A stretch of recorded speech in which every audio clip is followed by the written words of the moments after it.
dib baanu doodeena ugu soo noqonaynaa intayadan dooda iyo isku celceliska aynan u gudbin maxamed aqoonyahan baa tahay gabadhii ugu dambeysay iyo odayaashii hadlayay dareen intee la eg bay kugu reebeen shucuurkaagii marka ay tiri hadalkeeda markaan ka soo qaato ereygii ahaa maanta meesha aan joogno iyo shalay meeshaan joognay wax badan baa u dhaxeeya maxaa kaaga sawirmaya بسم الله الرحمن الرحيم فرت محمد عبد القادر ولا دي wax laga naxo wadan dhan oo baabacay oo ma garanaysa heer ku taagna waxaan xusuustaa waxaan dooraata akhriyay sidii lagu sameeyay ururka islaamka Soomaaliya waxay ahayd 1960s-kii Rome model bay ahayd wadamada carabta oo dhan waxaan xusuustaa Malik Faisal Allah yarhamu khudbad uu ka akhriyay magaalada Muqdisho dhexdeeda barigii ururka islaamka la waday ururka islaamka oo fikradeeda ay iska lahayd dawladda Soomaaliyeed ee waqtiga jirtay waxa weeye dalka Kuwait oo anigu ka shaqeeyay macni waxa weeye ummadu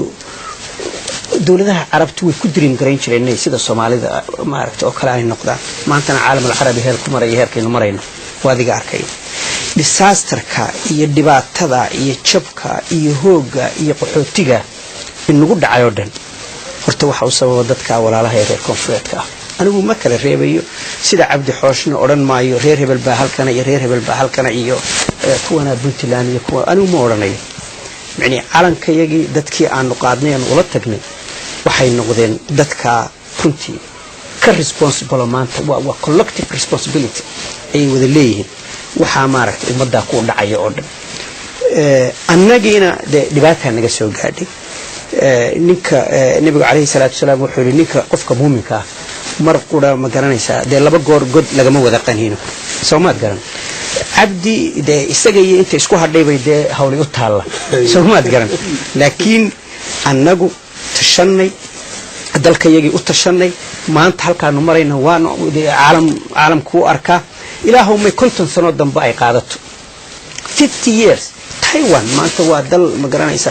caalamka waa dogtay xaaladiisa itraafsani ma jirto itraafku ma aha in dawladda ku itraafto itraafku waa ilaahayna ku itraafto adiguna aad naftaada itraafto adayaha ka tashato marka anigu waxaan leeyahay walaalkay Cabdi Xooshna waxaan u soo jeedinayaa waa oday weyn oo Soomaaliyeed haddana dadka Soomaaliyeed maanta meelasha uu sheegay ceelasha biyaha iyo Muqdisho iyo xanuun weyn bay nagu haysaa waa dhiigayagii waa dadkayagii waa dadka maanta noo soo qaxay waa dadkan shalayta wada nooleen waa dadkan aanu xididka iyo abtiga iyo inaabtiga isu wadanahay ummadda Soomaaliyeed meel ma kala tagayso fahmaysa mushkiladu waxa weeye waxa maamulkii baa inaga xumaaday dawladnimadii baa inaga xumaatay dal dhan baanu keenay finally waxay ku dambeysay wadageed in daywadana lagu garaaco oo nala sidii naloo baabi'iyo maanta waxyaabahan aad uga naxo waxa kamid ah raggii xitaa inaanay dadka reer koonfureedkiisa anigu waan isku wada qabanaya inaanay sometimes feeling aad moodo inaanay lahaynba ninkii Cali Samatar ee ahaa ninkii ummadda reer Somaliland dayuuradaha ku garaacay waan ogaay ayaa haddana dad badan ay difaacayeen Soomaad garan marka waxa weeye waa ayaan daro haddana sidaas ay tahay waanu la jecelahay ilaahay dhibaatada ka dulqaado waa dhiigayagii waa dadkayagii Soomaad garan حربا هرتا لكن محمد ياسين أنا رنتي آدي ومهد علينا قابك خيار ماذا يمارك احترام كجرو نقاشيه حربا إن دور أري أو ويري عن أركتيك ديكتون أنا كوا قفصنين المشكلة دا صومالي كذا عظيم أنا ما قبل إني كونفور كليا لا هاي حافش المي شعب الصومالية يقوي كونفور بويفشمان مركان مذوبي إنه حنكم مذوبنا ستيت صومالي الله بحر ستيت كي بعنا قبل بري ستيت كي ما كنا قبل بري وحي عن لما أنت عن كم مذوبنا عن حمي سبا عن رمني أيا بري في مركان على مركان وح كونفور ده مجران كونفوري وبقلال كونفور ستيت مذيسان معه oo hadda walaalaha haday dhahan Soomaaliland koonfuran ka go'ay koonfurta ay ka go'een ma jirta aniga aragtidayda hadda oo waa dad kala tagay weey walaalahan waqooyigu waxay ku guuleysteen oo runtii in loogu hambaliyeeyo ah Soomaali qarankii Soomaaliyeed markuu burburay ee qolo walba qaar dagaal bay wali wadaan oo qoriga ay garabka u saarayeen qaar maamulay sameysteen iyagu waxay ku guuleysteen intii ay deganaayeen maamul iyo kala dambeyn iyo system shacabkoodu inuu nabadda hadaf ka dhigto ilaa heer ay maanta doorasho gaareen marka runtii waa arrin aad iyo aad loogu hambalyeynaya in loogu hambaliyeeyo mudan runtiina aad aan ugu faraxsanahay dad Soomaaliyeed inay arrinta gaaraan laakiin dhinaca kale wixii burburiyay qarankii Soomaaliyeed oo ahaa tiirarkii lagu dhisay ayaa jilicsanaa ayaa waxaan qabaa Somaliland inay iyaduna hadda ku dhisan tahay oo ah koow dadka Soomaaliyeed markaad fiirisid saddex shay ayay ka kooban yihiin dawlad dhacdar maalin dhacday dagaal dhacay iyo burbur dhacay laguma dhisi karo dawlad identity iyo fikir ay u baahan tahay fikirkii la rabay marka in lagu dhiso ummad ama waa inay Soomaalinimo ku dhisaan oo hadday Soomaalinimo ku dhisaan Somali nationalism ba imaani marka waxa aqligu diidaya dadka Soomaaliyeed ee walaalahooda kale inay dhahaan in ka mid noqon mayno qofka nationalist ee Soomaaliya ma aqbalayo inay islaamnimo ku dhisaan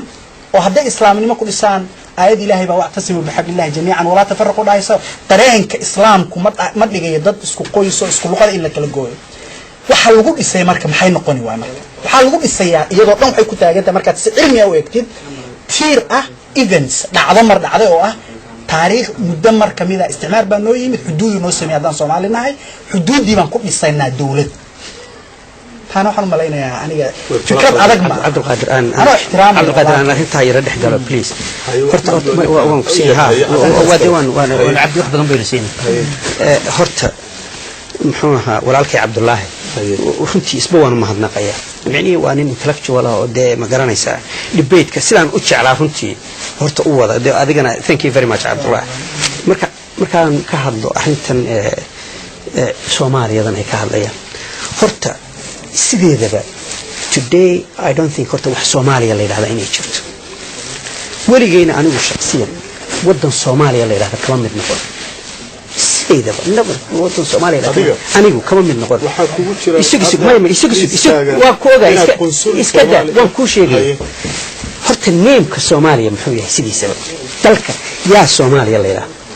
waxa Soomaaliya la yiraahdo wadankii isticmaarka Talyaanigu xukumi jiray ee koonfurta Soomaaliya ee koonfurta ayaa Soomaaliya la yiraahdo markii aan billahi alayk markii aan gobonimada qaadanay Cabdulqaadir Somaliland baan la baxnay wala may shan sano Cabdullah please ma diiradeen wala shan isha ayaan dawladnimo haysan shanta isha bridge kuma jirno bridge ka adeer uu iska tagay ma garatay waxaan ahayn Somaliland state buu ahaa dabadeedna walaaladayada koonfureedna Soomaaliya maalintii la daraab gareeyay in magaca state ka la bixiyo Cabdulqaadir labadiiba waa la tuuray Somali Republic baa la bixiyay I was a diplomat safaaraddan ka shaqeynayay waxa ku qoray Somali Republic Soomaad garan embassy Soomaad garan marka waxaan ku sheegayaa macni horta marka hadaad maqasho dadka mushkiladda jirta anagu waxaad qabtaa adigu state ka magaciisaba state ka magaciisaba markii unity gu jiray horta Somali Republic buu ahaa saasa magaca lagu dhisay wadanka Soomaaliya waxa la yiraahdo dadkan reer koonfureedka umba afkooda laga fujin waayay magaca Soomaaliya reer koonfureedka ah Soomaaliya Somaliland waa la tuura Somali Republic baa la bixiyay kacaanku markuu dhashay dimuqraadi buu dhexda ka galiyay Somali Democratic Republic buu bixiyay ifahmaysa marka waxa weeye af Soomaaligana marka loo turjumo waxay noqonaysaa jamhuuriyadda Soomaaliyeed